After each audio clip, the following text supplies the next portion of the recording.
नमस्कार दोस्तों, आज हम डिज़ाइन एंड डेवलप में 3D सॉफ्टवेयर शुरू से सीखेंगे।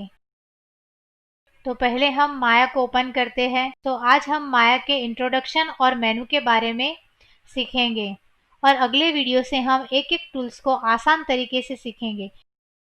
दोस्तों, माया ओपन हो गया है। कुछ इस तरह से इंटरफेस देखेंगे। दोस्तों, सबसे ऊपर आपको मेनू बार दिखेगा।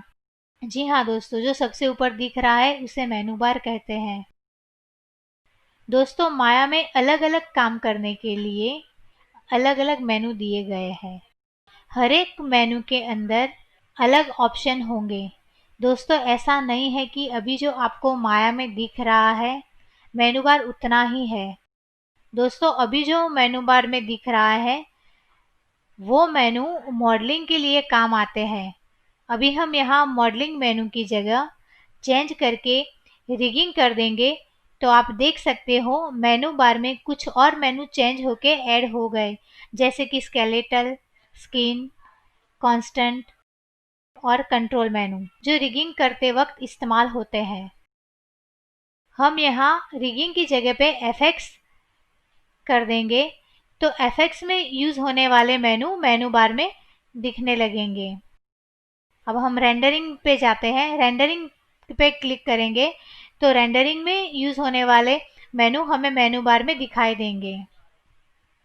और दोस्तों, इसके बाद जो लास्ट में दिख रहा है कस्टमाइजेशन, उससे आप अपना मेनू बार क्रिएट कर सकते हो। आपको जिसकी ज़्यादा ज़रूरत होती है वो मेनू बार में आप ऐड कर सकते हो।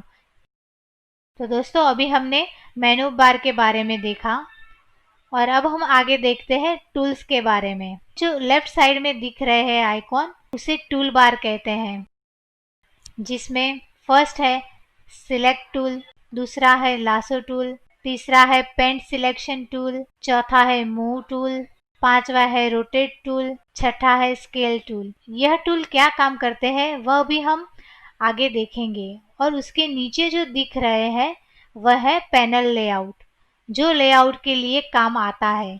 इसके बारे में भी हम आगे जानेंगे। और नीचे की तरफ दिख रहा है उसे टाइम स्लाइडर कहते हैं, जो एनिमेशन करते वक्त उपयोगी होता है। जब हम एनिमेशन के बारे में सीखेंगे तब हम इसके बारे में डिटेल्स में जानते जाएंगे।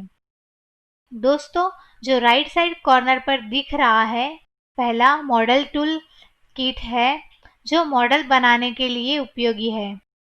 उसके बाजू में जो दूसरा आइकॉन दिख रहा है वह है कैरेक्टर कंट्रोल, जिससे आप कैरेक्टर में बॉर्न, रिग और स्किन ऐड कर सकते हैं। और जो तीसरा आइकॉन दिख रहा है वो है एट्रीब्यूट एडिटर, जो हर एक में काम आता है।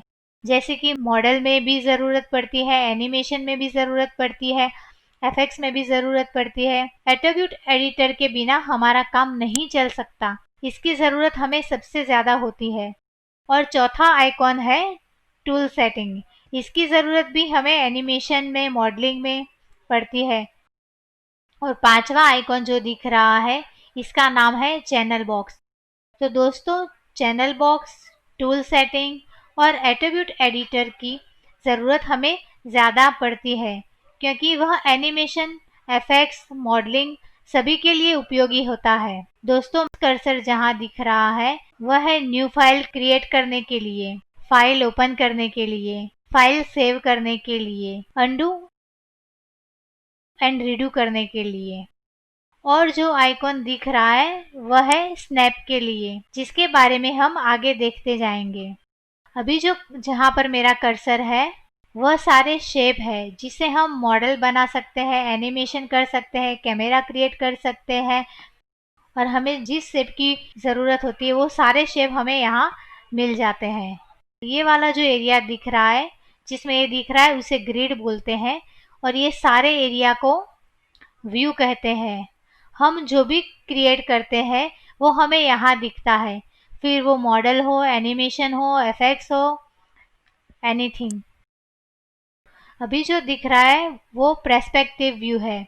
हम आगे के ट्यूटोरियल्स में और व्यू के बारे में जानेंगे कि और व्यू में कैसे काम होता है और वो सारे व्यू किस तरीके से हमें उपयोगी है। तो दोस्तों, आज हमने देखा माया का इंट्रोडक्शन। तो दोस्तों आपको हमारा ये वीडियो कैसा लगा वो लाइक और कमेंट करके ज़रूर बताएं और चैनल को सब्सक्राइब करना ना भूलें। दोस्तों हमारा वीडियो देखने के लिए आपका धन्यवाद।